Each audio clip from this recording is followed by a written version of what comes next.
Magandang buhay sa lahat ng ating viewers at listeners. Ngayon nga ay magkakasama tayo para sa Protect to Empower the Social Protection Month podcast by DSWD.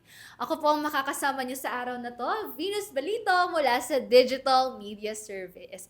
At ngayong buwan nga po ay ating pinagdiriwang ang Social Protection Month. Kaya naman mahalagang ipaalam po natin kung bakit ito ginugunita kasi alam ko po sa inyo, karamihan hindi pa po alam or hindi pa familiar sa kung ano nga ba ang Social Protection Month. Kaya po dito, explain po namin kung ano nga ba yung kahalagaan nito sa bawat Pilipino. At syempre, bilang bahagi ng Social Protection Month, dito sa ating podcast na to, ihahatid po namin sa inyo ang mga impormasyon, mga kwento, at kaalaman na magpapalalim ng inyong pangunawa sa mga programa, serbisyo, at mga hakbang na nagbibigay proteksyon sa bawat sektor ng lipunan. At ito na nga, alam naman po natin na kapag sinabi or narinig natin yung social protection, sabi ko nga kanina, karamihan sa atin ay nagtatanong agad, 'di ba? Para saan ba 'yun? Ano ba 'yun, 'di ba? Kaya naman, para sa ating first ever episode ng ating vodcast, sisimulan po natin sa pinaka-basic. Ano nga ba ang social protection at ano-ano ang saklaw nito? At syempre, hindi tayo nag-iisa ngayon guys dahil meron tayong special guest and alam ko mamaya kapag nakita nyo siya, maaalala nyo siya, makikilala nyo talaga siya. Dahil ang ating panauhin ngayon ay may malawak na karanasan at kaalaman pagdating sa social protection. At ang ating guest ngayon ay isang veteran social welfare leader and former undersecretary of DSWD with over 30 years. Wow, 30 years of extensive experience in social protection policy and program management. She has served in both local and national government, including Provincial Social Welfare and Development Officer and Social Welfare Officer in Makati City, leading initiatives and strengthen safety nets, poverty reduction efforts, and inclusive services for vulnerable sectors. Grabe, ang haba ng credentials ni Madam. So, wag na po natin patagalin pa. Tawagin na po natin ang ating special guest, Ma'am Jocelyn Niwane. Magandang buhay, Ma'am Jocelyn! Good morning, Yes. Venus. Thank you for inviting me here. Yun, ayun. Salamat at nandito ulit ako sa DSWD. Yes, At opo. ngayon ay meron na pala kayong vodcast. Bago yun ha. Totoo. Pero happy ako. Yes, Nandito. kami din po, Yes. Ma'am Joyce. Joyce po ba Yes, yung nickname? please, Ay, si yes. Ma'am Joyce. Oo. Happy din po kami na makakasama namin kayo ngayon sa ating first ever to na podcast, Oh. vodcast sa DSWD. So, ngayon ma'am, siguro pwede po bang batiin muna natin yung mga nakatutok na viewers and listeners sa ating vodcast? Yeah. So, magandang umaga ba ngayon? Umahapon. Yeah. Magandang araw. Yes. Magandang araw sa inyong lahat. At ako'y masaya na nandito sa unang-unang vodcast Yes, ng first ever.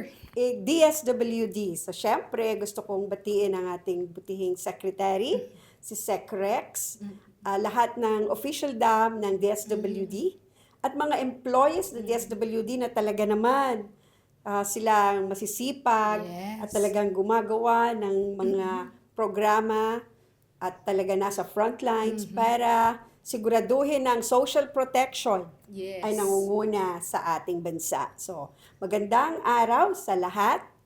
Lalo na Yes. sa iyo, magandang Magandang dilag, morning. Miss Venus. Ayan. Alam mo ba, ma'am, may sabi niyo kanina yung mga employees ng DSWD, may Yeah. bago ng tawag sa kanila. Ano ngayon. na? Angels in Red Vest. Tagal na yan. Matagal na. Amin yan. Baka pala ako ako lang pala yung bago, di ba? Oo. So, dati pa pala Yeah. Angels in Red Vest na Yes. talaga. So, Oo, ang ganda. No, new trivia po yan, ano. Yes. So, ito, Ma'am Joyce, bago tayo dumiretso sa ating discussion, ano, maaari niyo po bang i-share sa amin yung ilan sa inyong mga naging karanasan at expertise sa pagpapatupad ng social protection programs? Kasi kanina nga lang, ini-introduce ko kayong haba na. So, baka may ma-share ba kayo, Ganda Ma'am yun. Joyce? Okay. Ang unang-unang social protection ay nag-umpisa nung pampanahon ng pre-colonial situation na nung Pilipinas, in fact. sa mga Spaniards. Pero ito ay nag-umpisa doon sa charity. Nung mga after the war, mga panahon na ng mga Amerikano, dumating din yung pagkakaroon na ng konting development. At meron na dito mga pension, mga ganon. Tapos, nung malapit na ng mga 2000, year 2000 na siya, biglang lumabas talaga yung social protection na word. At ito ay napag-usapan na ng buong mundo.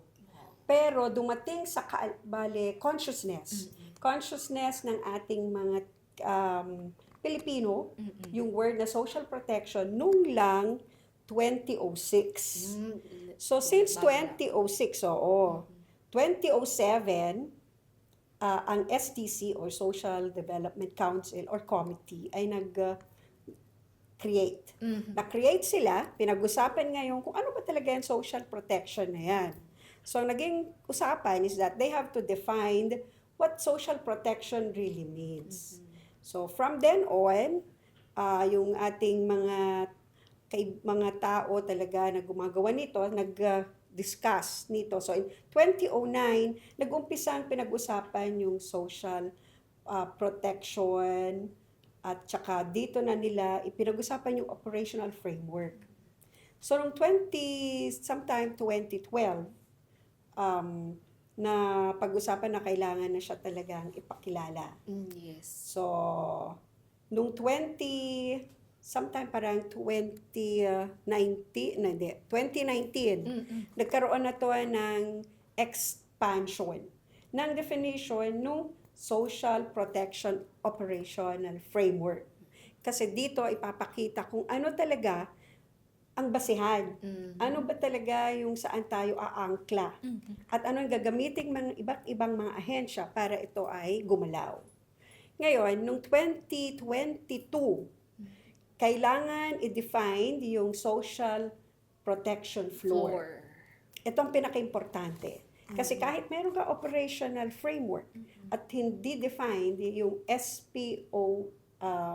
yung SPOF, yung kanyang floor, mahihirapan tayo magkaroon ngayon ng mga tamang programa at ito ay magiging pwede na natin objective, measurable na siya. Dahil meron na siyang baseline, parang ganyan. So, noong 2023, nagkaroon na tayo ng SP plan, which is the 2023 to 2028. I hope na ito yung dapat sundin ng buong Pilipinas. Especially yung mga agencies na naatasan gumawa nito. Dahil ito ay makakatulong sa pag-alleviate ng poverty. Hindi man ito yung kabuuan, but this is already more or less of the very good tool to be able to help alleviate poverty. And not only that, but even resiliency. Considering na marami tayong typhoon, tayo ang pinaka-best sa typhoon, di ba? Tayo number one. Number one talaga. Number one talaga sa buong mundo. Yeah, so kailangan magkakaroon tayo ng discussion more on that. And the plan has outlined a good long-term, it's more developmental. So of course, meron short-term, meron yung long-term, kaya developmental na tayo papunta. So ngayong buwan, kaya nga kayo nag-imbita, no? Yes. Kaya masaya ako na nandito ako na tayo pag-usapan ang isang nakakapanahon. I think it is right time to really discuss. Though medyo late na nga kasi 2025 na. Ano yung 2028? Di patay na, no? 2028, 2 years na lang o 3 years. Diba? Matatapos na yung SP plan. So, there is, doon lang medyo naglag. I think, my personal opinion, yun yung ating naging concern. So, yan ang more or less kwento ng social protection. At ngayon nga po, ay, pinagdiriwang natin ang Social Protection Month. Yes. So, ayan. Next question, Ma'am Joyce. Mari nyo rin po bang i-explain yung mga pangunahing features ng social protection? Batay naman sa Social Protection Operational Framework. Wow, may framework pala tayo. Oh yes, no? that's the very important yun. Yun yung napirmahan niya, I mean, approved noong 2019. Mm-mm. So, from 2019 to this year, ilang years? Parang 5 lang. Di ba? So, ongoing pa. But, hindi lang basta-basta ang social protection. It has different features, especially it's rights-based. Hindi na lang siya needs-based. Dati, needs-based yan, kaya nga social welfare lang siya. Or kaya yung mga binibigay na lang. Sinisigurado na mabuhay ka, kailangan kumain. Yung mga yon. Ngayon, tinignan ng social protection has to be rights-based. So meaning, when it's rights-based, it's universal in nature. It's not selective. Yes. Not like before, yung mga konsepto natin is we have to be selective sa mga vulnerable lang, di ba? So, ito din ay comprehensive. Why comprehensive? Dahil tinignan na lahat ng mga needs and rights ng mga tao ay talagang ito ay natutugunan. Hirap na magtagalog. Kaya. Anyway, inclusive and poor siya, pro-poor siya. Inclusive meaning lahat ng mga vulnerable sectors ay dapat pakinggan. Yes. Kasi nga universal, regardless of status, regardless of sex, regardless of gender, regardless of your capacity. Ba? So, it is pro-poor because kailangan mong intindihin na itong programa na mga palisiya na to ay talagang tumutugon sa mga pangangailangan ng mga nangangailangan talaga. Ito din ay sa kabuuan ng life cycle. When you say it's a life cycle approach. So, inuumpisahan nung nandiyan ka pa sa tiyan, sa womb ng nanay mo, hanggang ikaw ay lumabas. Dapat every stage ay tinitignan yung mga pangangailangan mo. Hanggat bumalik ka ulit sa lupa. Yan. So, Ganun from siya. womb to tomb. Yes. Womb to That's, tomb. yes, that's the life cycle. O, di ba? So, ito din ay risk responsive. Why? Because pinag-uusapan dito kung ano ba yung mga pwedeng mangyari sa economic, sa mga livelihood ng mga tao, sa environment, sa ating social at sa ating governance. Importante yon. Kasi kung ano yung mga hindi mo matugunan itong mga risk na possible na to, climate change kasama na rin dyan, ay hindi rin makakagalaw ng tama ang ating social protection na framework dahil kailangan tugunan ng mga to. Kung merong mga gaps on these aspects sa mga risk na to, dapat pag-usapan na at planuhan. Diba? Kasi nga, kaya nga may risk response siya. It's multi-sectoral because everybody has to work. It's a whole nation approach. Yes. It's a whole governance approach. Ito ay lahat ng mga stakeholders ay hindi dapat nawawala. Kailangan pakinggan. Walang maliit, walang malaki, walang mayaman, walang kapera-pera o pulubi, di ba? Mga ganyan. So, it's developmental because ang orientation natin noon is, sige, pakainin mo na yan para tapos na.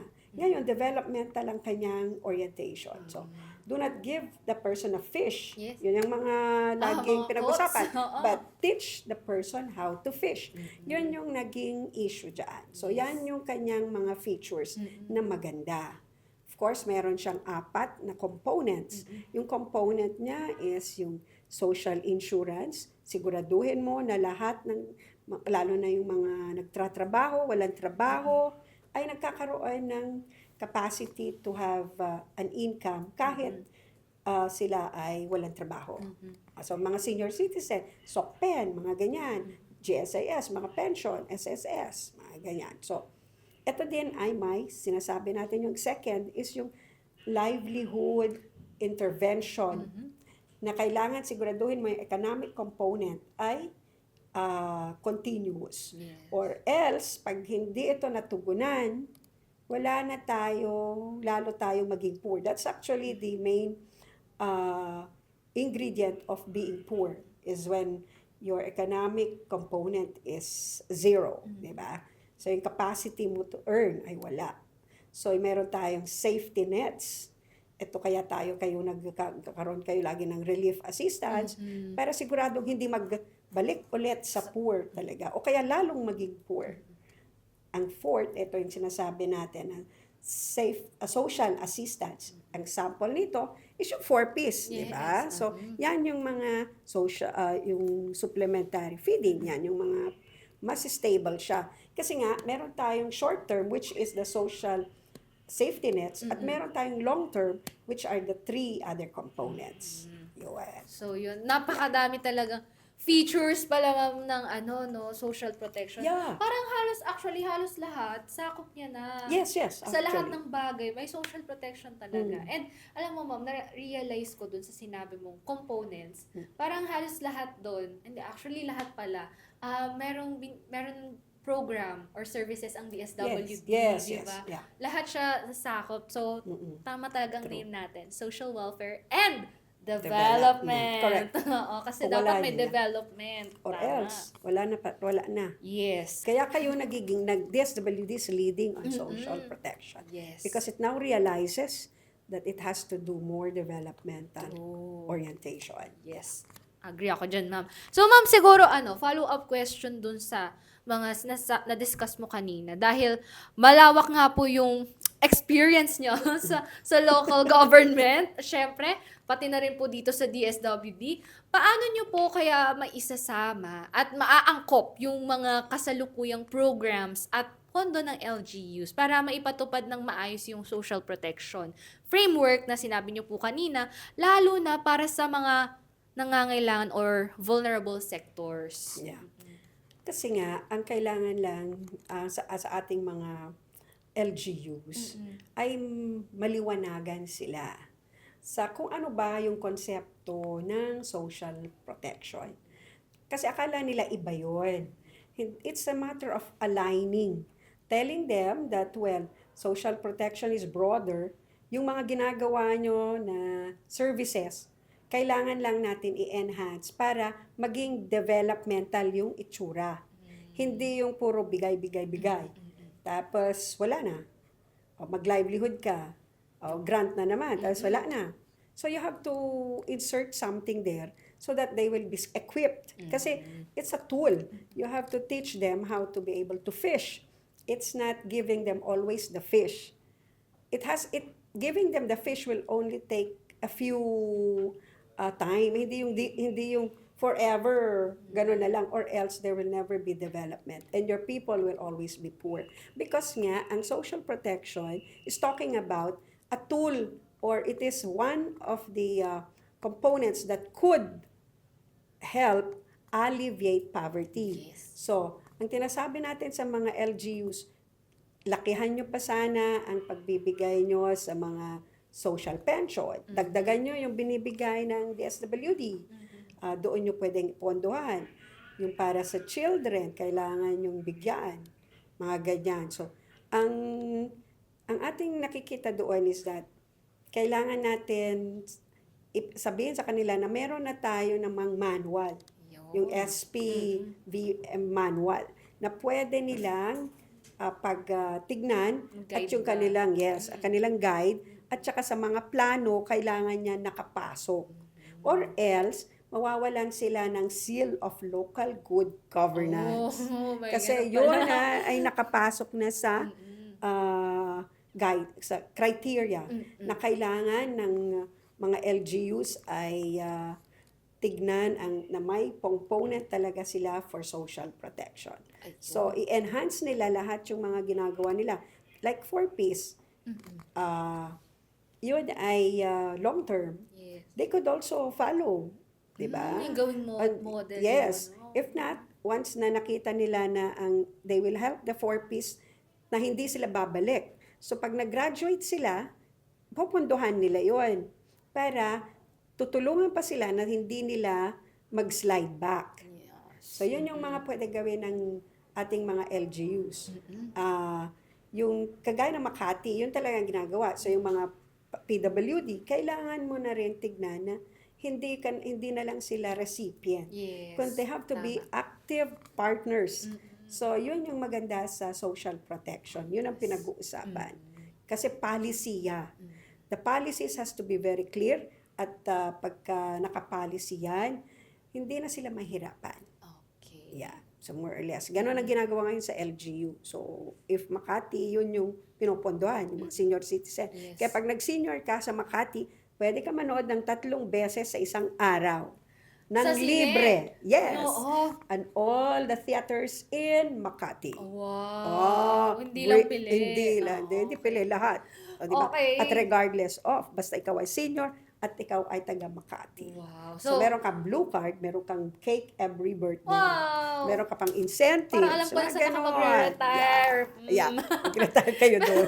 Pero sana maganda nga po yun na sa ibang LGUs na ma-implement nila yung gano'n. Yung sabi nyo nga po kanina na kung may magandang programa or service na ginagawa yung sa Makati, sana sa ibang LGUs is gawin nilang model na or maging guide ba nila on how to implement yung mga kanya-kanya rin parang may sila, sarili lang 4-piece or sarili lang sock pen, di ba? Para lahat tayo happy. Yeah, I think yun naman yung nangyayari. It's just, Yes. it's a little bit slow. Yes, agree. Because nga, yung mindset, Mhm. we need paradigm shifting. And up lalim. to now, yun yung mga problema natin. Yes. So we need to advocate more. Yun. Lalo na sa ating mga leaders. Yes. Oh, di ba? Kasi doon nag-uumpisa. Yeah, It's in the tama. leadership. If the leaders are not aware of SP, Yes. at ang aware lang ay DSWD, ewan ko lang. Oo. Oh, di ba? Yes, so dapat talaga may whole of government Yes. approach. Sama-sama po tayo. So, eto Ma'am Joyce, sa inyo po kayang pananaw, paano po naging effective na mechanism ang social protection sa layunin na mabawasan or yung sabi niyo mga po kanina, poverty alleviation? Yeah, one of this is yung income security, Mhm. 'di ba? It makes things easier kasi it smoothens out, 'di ba? Yung pagka sila ay at that time wala silang sweldo. Kagaya ng ibang welfare state. Pagka nawalan ka ng trabaho, merong ibibigay ang gobyerno or ng compensation, 'di ba? So sana ganun din na kailangan meron tayong buffer for all of those.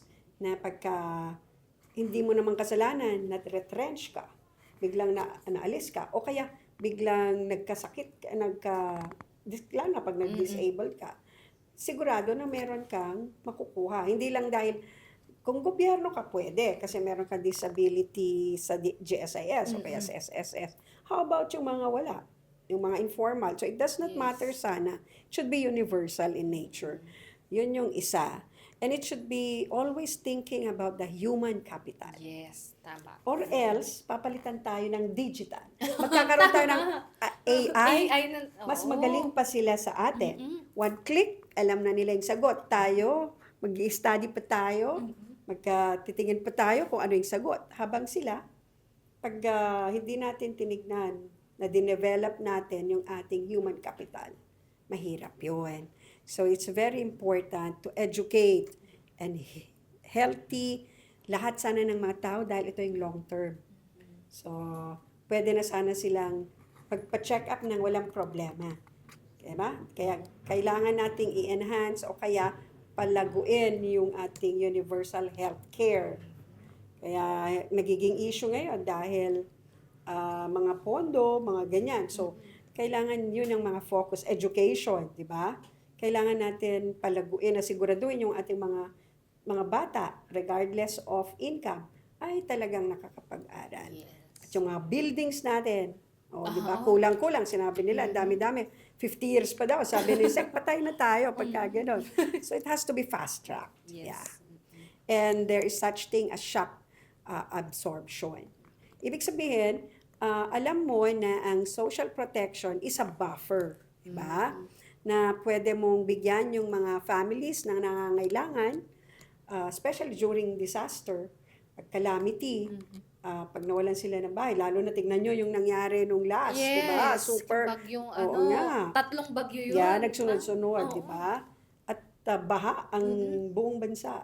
including Metro Manila. Yes. Buti lang kami sa Makati, hindi. Oo, di ba? So, Sana all. yeah. At saka yung tinatawag natin, lagi, ayan, no? Yes. Empowerment. O, di ba? It's a very I want ko kung abuse na word yan, empowerment na yan, kung naiintindihan ng taong ibig sabihin. But, that is one thing there. And of course, may tinatawag tayo economic spillover effect. Why? Because yung mga indirect na mga impact ng mga nakukuha natin ito ay nakaka-touch pa rin or nagkakaroon pa rin ng effect sa ibang mga organisasyon o kaya sa membro ng pamilya. Okay. Yes. So, yun ang mga nilalaman ng social protection. So, Yeah. siguro follow-up question, Sure. Ma'am Joyce.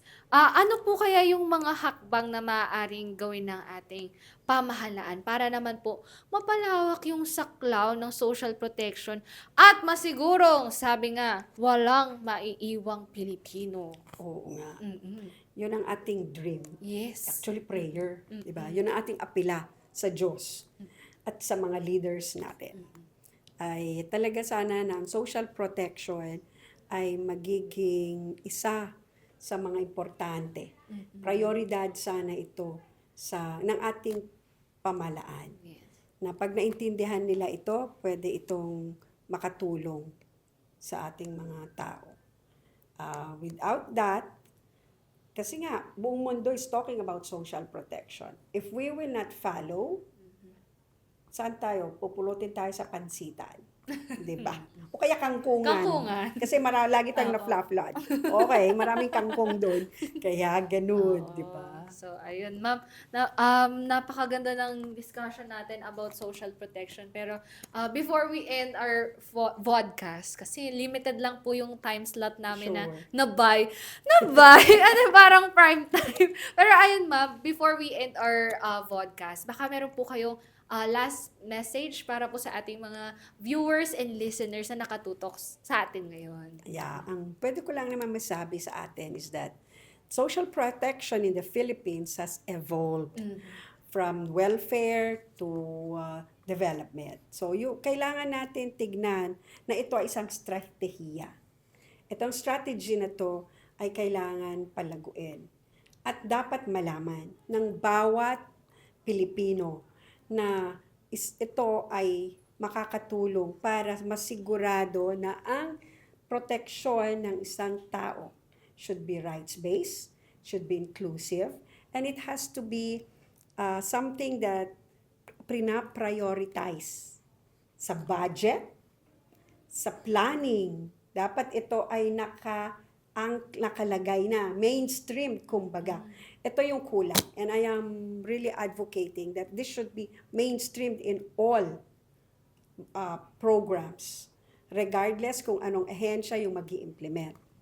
Sa budget, sana ito ay siguraduhin, local man, national, even yung ating NGOs and ating mga private sectors, to look into assisting the government to ensure that social protection will be followed. Following yung kanyang social protection floor. Hindi man lahat yung social protection floor ay kinover yung mga kaalaman o kaya component ng social protection, pero pag ito ay pinagtulungan, kunyari yung kanilang CSR, di ba? Pwedeng tumulong sila sa ating government locally or nationally. Since this is multi-sectoral and multidisciplinary, it is a whole nation approach. It's a whole government approach. I believe that social protection will help alleviate poverty. It may take long, but it's important to start now, hindi yung later on. At sigurado yung mga local governments, mananalo kayo sa local seal of local governance. O di ba? Magkakaroon kayo ng ilang milyon na panalo pag ito ay pag nailagay nyo sa inyong mga plano, in-include nyo ito. Naway i-bless kayo ng ating mahal na Panginoon sa pag-advocate dito. Maraming salamat sa panahon na binigay niyo sa akin na nandito ako para makipagkwentuhan sa inyo. Yes. And I hope na we will all be championing social protection. I would like to thank the PDPB. And of course, salamat kay SecRex. Thank you, Secretary, for allowing me to be here and share with you what social protection is. I hope you have gained something from what we've discussed. Thank you very much, Venus. Yes, Yeah, thank like you you so really much, look ma'am. like a Venus. Thank you, ma'am. Yes, Kayo pretty, din, ma'am. pretty. You really feel like Joyce. Yeah. Pasok ba? Anyways, maraming salamat po. Sobrang fruitful ng discussion natin ngayon. At alam ko yung mga viewers and listeners natin, madami po silang natutunan about Sana nga. social protection. Kung meron kayong favorite part sa aming vodka, siguro i-comment nyo po yan dito sa ating comment section sa baba. Ayan, ma'am. Thank you so much Thank you po, very Ma'am much. Joyce. Yes, And thank you. Happy Social Protection Month sa lahat. Dito na po Yes. nagtatapos ang first episode. Yes, first episode pa lang po ito ng ating Protect to Empower, the Social Protection Month podcast by DSWD. Naway marami po kayong natutunan at bagong kaalaman na nakuha mula sa ating naging talakayan sa araw na ito. Tandaan po natin, guys, gamitin natin ang social protection bilang paraan para bigyang lakas at boses ang ating kapwa Pilipino. Dahil bawat buhay ay mahalaga. Kita-kita po tayo sa next episode. Bye!